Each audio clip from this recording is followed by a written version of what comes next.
Father, I'll begin by asking you to give us your name. And just tell us your full name, Father. I am Jim Reuter of the Society of Jesus. Arthur Francis Lucreutz. Edmundo Martinez. Francis X. Clark. John Krebs. Luigi Moigi. Arthur Andrew Bauer. Miguel Anselmo Bernat. My name is Honesto. My middle name is Chavez. And last name Pacana. I'm Roque Angel Ferios Ihamias.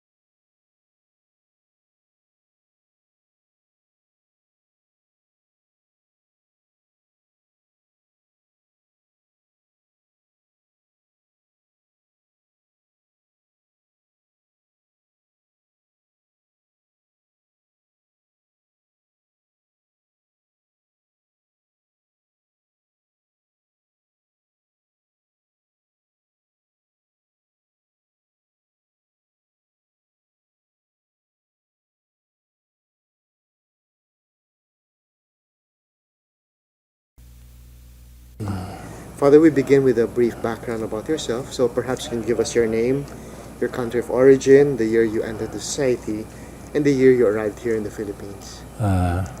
My name is Father Francis X. Clark, S.J. I was born in New York City in the United States in 1913. I entered the Society of Jesus in 1930 and came to the Philippines in 1934 at the age of 21. Father, what were some of your first impressions of the Philippines and of the Filipinos? When I arrived in 1934, it was the last year of the United States being the colony power here. In 1935 began the... Father, excuse me, we just have to... Okay? So Father, before the interruption, I was asking you about your first impressions of the Philippines and the Filipinos when you first arrived. Yes. My first impressions of the Philippines in 1934 was that, first of all, it was still a colony of the United States. It was the following year, 1935, that the Commonwealth began, which was the 10-year period of preparation for full freedom in 1945. The one thing I could notice right away is that the Philippines was not nearly as developed as the countries we had visited on our way here. The ship stopped in Yokohama and Tokyo, and then we went across Japan to Kobe to get the ship again. And then we stopped in Shanghai and in Hong Kong. And all of those places were quite more advanced than here. But the people were wonderful, friendly, and above all, the faith was here. Those other countries, it was, you could find some Catholics here and there, but very few. Whereas here, the faith was really alive. And this made up for all the other things that would be lacking. So those were my first impressions of the Philippines. The one who's throwing stuff, that's not rolling. So Father, what was the state of the Philippine province when you first arrived? What would you consider were its key characteristics in terms of the size and nationalities of Jesuits, the works? The state of the Philippine province, as I saw it when I first arrived, the nationalities, there were still a number of Spanish priests still around, rather old, especially in Mindanao. But even in Manila, Father Angela was at La Ignaciana, Father Coronas was at the Ateneo de Manila, and so on. The American priests, I guess, we'd have to look at the catalog to get the exact number, but I think they would have been maybe 60 or 80. And the Philippine Jesuit priests were about 8 or 10, as far as I can recall. The principal work of the Ateneo was clear. It had moved to Padre Faura from Intramuros after the fire in 1932, and there it was building up to a great prowess and privileged position in the Philippines. It was known as one of the better schools. The San Jose Seminary at that time was, because of the fire, it had to move from its position on Padre Faura to allow the Ateneo to go there. And the seminarians were living in the ruins of the Ateneo and the Ateneo the province, or the mission house. And from there, they gradually moved out to Bolintuac, to a new seminary. At Novaliches was the novices, the juniors, and the philosophers. They were together there because the form of philosophy was with San Jose, and it was better to move them to be with the Jesuits so they would live a real Jesuit life. Then the main work was in Mindanao. At that time we had the whole island of Mindanao, and fathers were needed down there all the time. Some of our experiences at Novaliches was when one of the fathers would come up from Mindanao and give us a talk about his experiences down here in the parishes. So those were the main works: the Ateneo, San Jose Seminary, Novaliches, the building up of the program of formation, and the Ateneo, the Mindanao missionaries.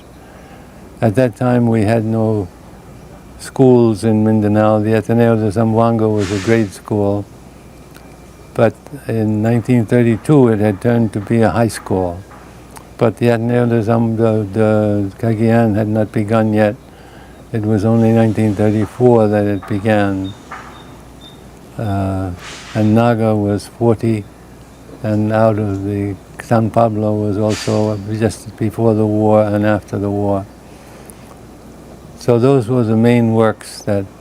Now, what was the characteristic of the Jesuits at that time? To get vocations. The situation for vocations was very poor. Many people were against the idea of allowing their sons to become Jesuits or to become any kind of priest. And to go against that wall of suspicion and animosity was difficult. The fathers at the Ateneo de Manila began to have a vocation week every year for the Ateneo students. But Father de la Costa, who was a student at that time, told me that the young men in the Ateneo would laugh at what they were saying about the priesthood, and they would tell stories about the priests that they knew in their parishes and so on. So I remember also one Jesuit scholastic telling me that his grandmother was all against his becoming a Jesuit. She said, "You will be the servant of the American fathers." That was the idea that they had of the society and the priesthood in general. So against that, the American fathers, they made many mistakes here in the Philippines, but in that they never made a mistake. Their first characteristic and concentration was to get vocations, and immediately they set up an American master of novices to get the training of the novices out of the hands of the old Spanish fathers who were there at San Jose, and to get the building built at Novaliches, and to get vocations to fill it. And this was the main thrust of their work, and it has remained one of the main thrusts up until the present time. But aside from vocation in Mindanao, would you Would you like to mention any other challenge you think that was facing the Philippine province then when you first arrived? They had great trouble with the Masons and with the Protestants. The Protestants were very strong in the Department of Education. One of the names was Dr. Luther Bewley, who was the head of all education in the United States, in the Philippines. He was from the United States and a Protestant. And Archbishop Hayes used to tell stories about how from Silliman they were training people and sending them back to the schools, so that the schools in Mindanao were also becoming greatly influenced by Protestants, graduates of Silliman University. So those were the main challenges that we had. Father, at a certain point, you played a very important role. Perhaps you can describe your role, what you felt were your main responsibilities then, and what were some of the opportunities and challenges you faced as a leader in the province? Well, when I became provincial in 1957, I had never been a consultor or anything of the province, so I knew very little about the province as a whole. But I quickly found out that we needed a new retreat house, La Ignaciana, on the Pasig River there, right opposite the steel mill at Punta, was completely unsatisfactory for a retreat house.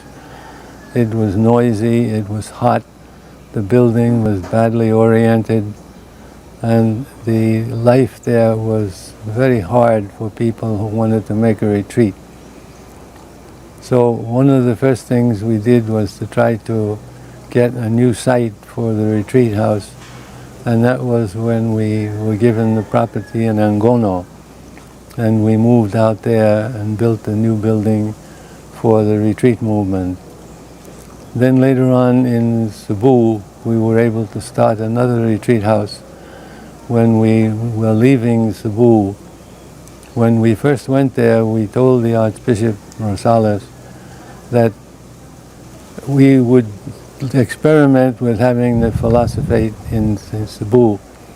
But if it did not work out, we would leave some kind of house there. And the Father Cullum mentioned to him maybe a retreat house.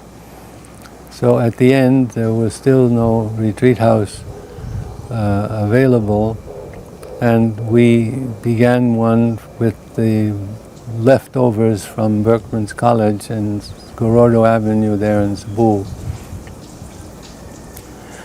Then the big question also was the scholasticate.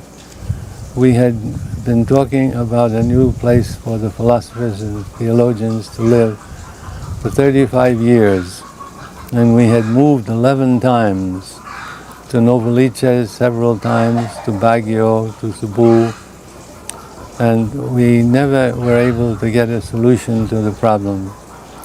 So this was one of the big questions that I had to face. And we worked through it, and it's all written up in Philippine Studies. But we finally were able to get the permission through Father de la Costa, going to Rome as procurator. And then we were able to run the drive with Father Adorable, raising money. And together with gifts from the States, we were able to build the Loyola House of Studies and Loyola School of Theology. And that was one of the big things that was in my time. I didn't finish the buildings, Father de la Costa did, because he came in 1964 when Father General died. He had to take over immediately. So that was the main thing that was bothering the province for so many years. And we were able to get it finished and built there on the Ateneo campus. And at that time it seemed somewhat different to putting it on the campus of the Ateneo de Manila. But when we just finished it, the General Congregation in Rome took up the question of where our houses of study should be. And they decided definitely in a decree that our houses of study, as far as possible, should be built in university centers. So the mere fact that we had gone ahead and done it that way was a great source of blessing to us and contentment that we had followed what the mind of the society was for this time of the world events. Father, after your term as provincial, when Father de la Costa took over as the first Filipino provincial of the society here, the main issue, it seems, was Filipinization. Yes. Perhaps you can share a little bit of what you saw and what you heard at the time. Well, I had nothing really to do with that. It started under Father de la Costa's time because it was an offspring of Vatican II in a way, and then it was also a result of the communism at that time. They were talking very much about Filipinization and so on. I really had nothing of it in my time. Father, let's But move on. Father de la Costa had to deal with it, and it was good that he was in because he had great respect from all the Americans and also from the Filipinos. Many men left. They thought they weren't needed anymore and that they weren't welcome, and they went back to the States. But many others stayed on, and it has worked out well. Father, let's move on to the next question. I put here, who are some of the Jesuits whom you admired and continue to respect right now, or remember with fondness? Perhaps some anecdotes might be helpful. Yes. Well, the first one would be Father John Hurley. He was the superior of the Jesuits in 1937 and all through the war. He was a strong, courageous man, big man, but he had a great way about him that everybody admired him. He was fearless, and yet he had a great sense of humor. The Ateneo, he was the Dean of Discipline, and he became famous there among the students. They feared him in many ways, but they really loved him also very much. And he used to put on every year for them a description of how they would do things that were wrong, how they would come and ask. And the students used to sit there and laugh because he could mimic them so well, what they would, the way they would come in to ask permissions and so on. And when in 1937 we needed a new superior, Father Fahey, who was the visitor, chose Father Hurley. And he made a tremendous difference in the Philippine Province. He began the Ateneo de Naga, he began the Ateneo de San Pablo, and he gave new impetus to all our works and actions and was great for developing vocations, because during his time the vocations really grew. One of the best things that happened with regard to vocations was Father de la Costa's coming in 1935, because up until that time anyone who had his talent and was famous as he was in the city, to become a Jesuit would be unheard of. He should have gone on to be a lawyer, work for a big law firm, run for the Senate, and work up even higher. But he gave that all up in order to become a Jesuit. So from that time on, it was a breakthrough. People who used to complain that they wouldn't let their sons go would hesitate when they found out that Father de la Costa had gone. And then in 1941, which was also Father Hurley's time, the big group of 17 entered in 1941. Father Revelo, Father Ferriols, Father Diaz, and so on. So Father Hurley gave a whole new life to the province. Then during the war, I wasn't here during the war, I was in theology at Woodstock. he also was a great hero. He battled the Japanese in many ways. He helped the guerrillas out in the provinces, and was an inspiration to everybody, the way he carried himself and was fearless in dealing with the problems that arose. After Father Hurley, Father de la Costa would be the one who would be the one I remember with great respect and reverence even to this day, because he was outstanding in many ways. He had so many gifts, and yet he was so humble a man.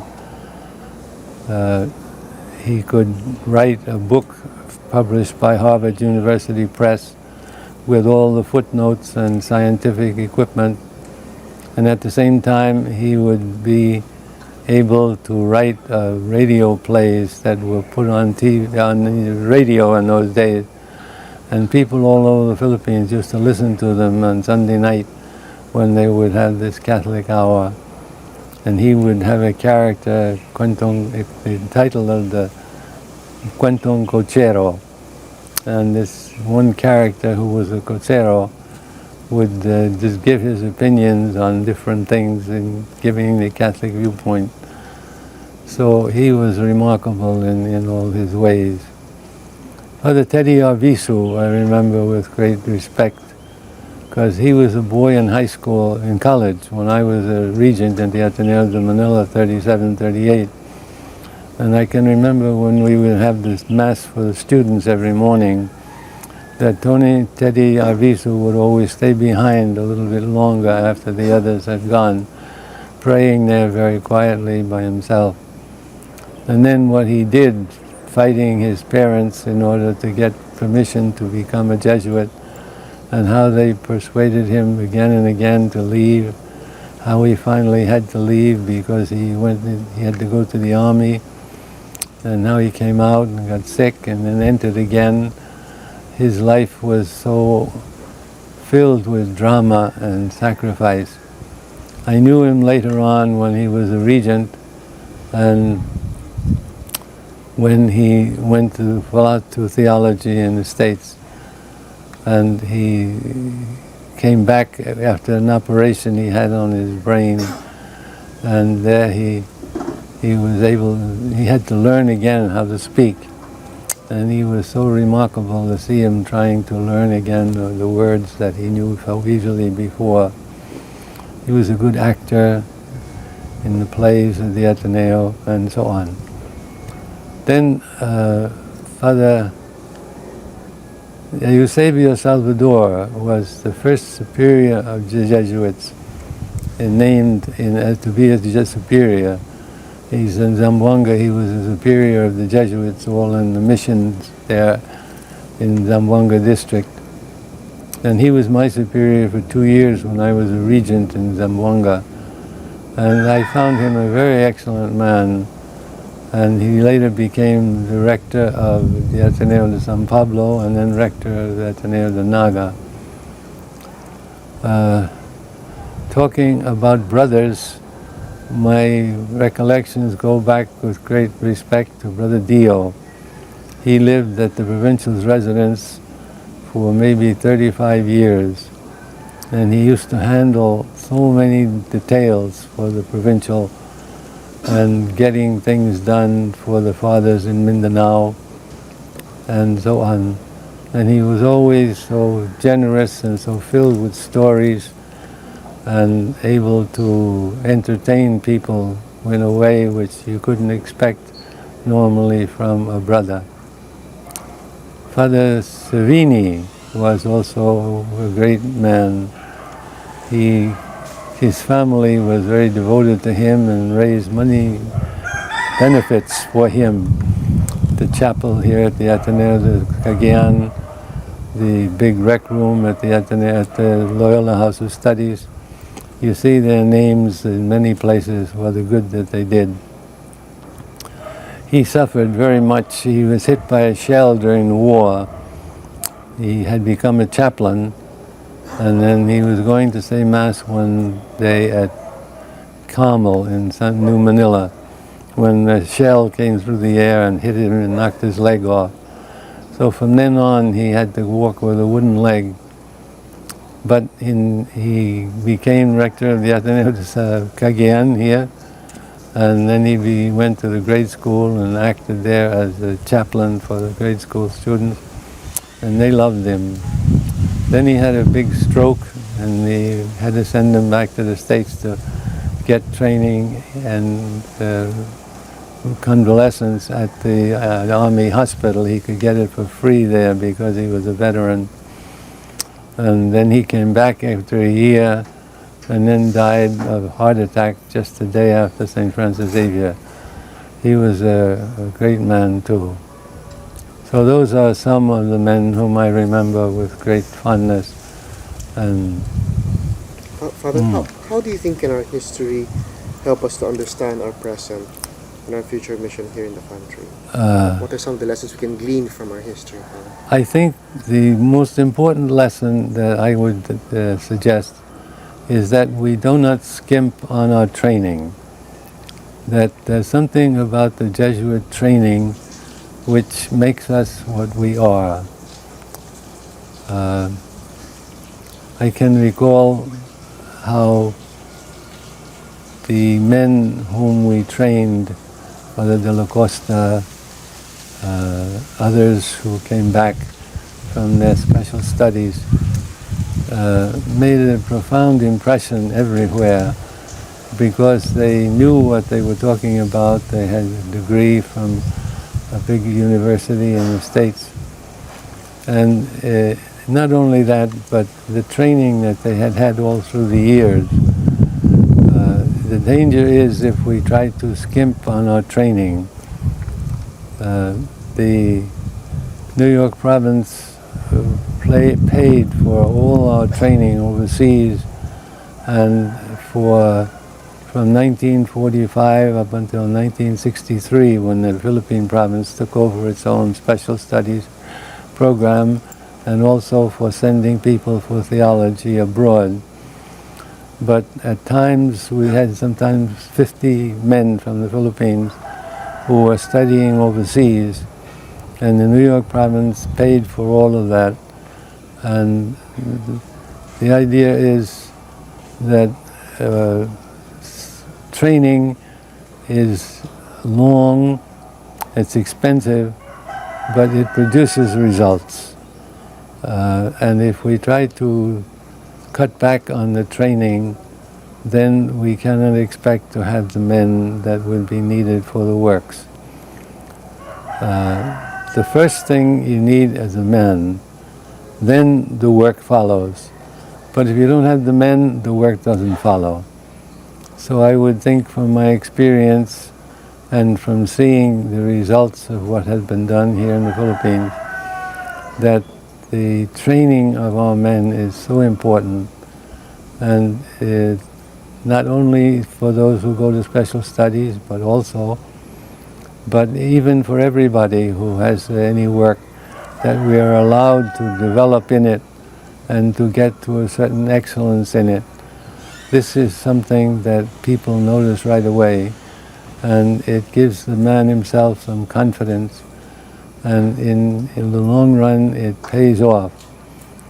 Father de la Costa wrote an article on the development of the local clergy in the Philippines, and he put down as one of the reasons that they gave them a little moral theology and a little bit of Spanish and then sent them out, whereas the society has always believed in long training, that it makes a difference in us, and that difference is worth its weight in gold, because we are able to be confident again, and we're able to have a certain esteem by the people because we know.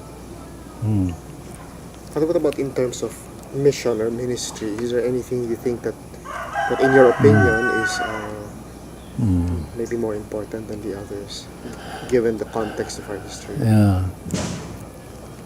Well, as far as I know, the society has always put its schools first. Because from each school, a lot of other mission can develop. In Sri Lanka, they lost all their schools. And I visited there some years ago, and they told me that what happens is that people all get individual apostolates, but there's no place where people can rally round, where you can have a certain dignity and status as a place which is permanent and which is giving out knowledge.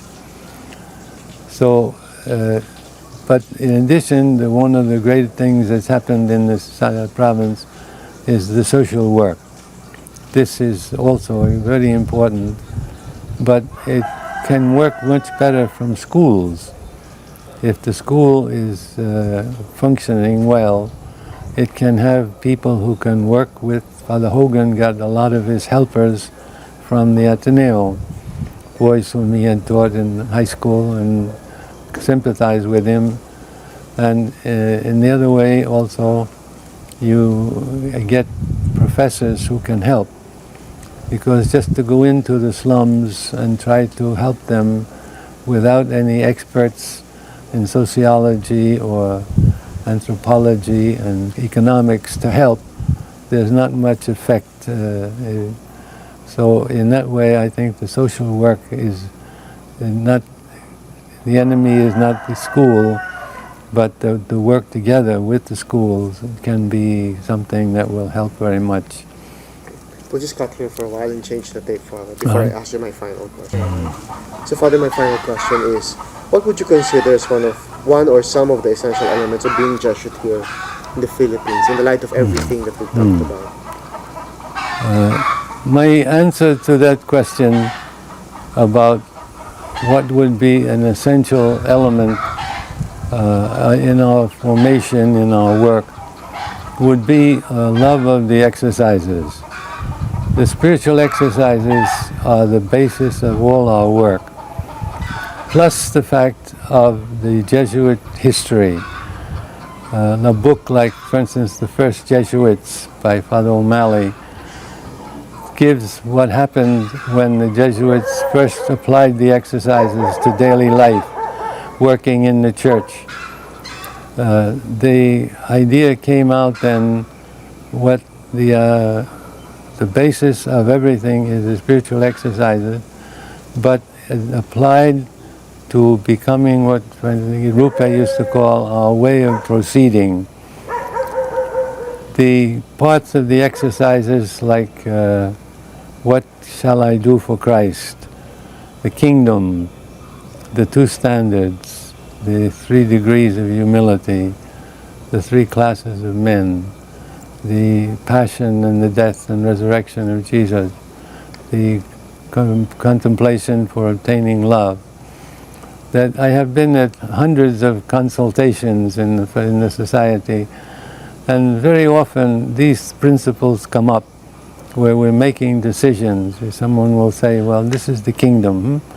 Someone else will say, well, this is part of the 2 standards. This is the 3rd degree of humility. This is the sushipe. And this is the framework against which all our activities are working. They are the principles which St. Ignatius put into the exercises, and if we become part of them and they become part of us, there will be a unanimity of agreement on what is our way of proceeding, and the unity then of the province will be strong. But if we allow the spiritual exercises to weaken among us, then we will have no common framework on which to build. And then we can begin to go off into different tangents and on different escapades, and that will not be really Jesuit. So I think especially of the annual retreat, where each year we go over those principles, and if they are strong in us, I think the province will remain strong. But if we allow those principles to weaken in us, then the corresponding weakness will be in our works and in our spirit. Thank you, Father.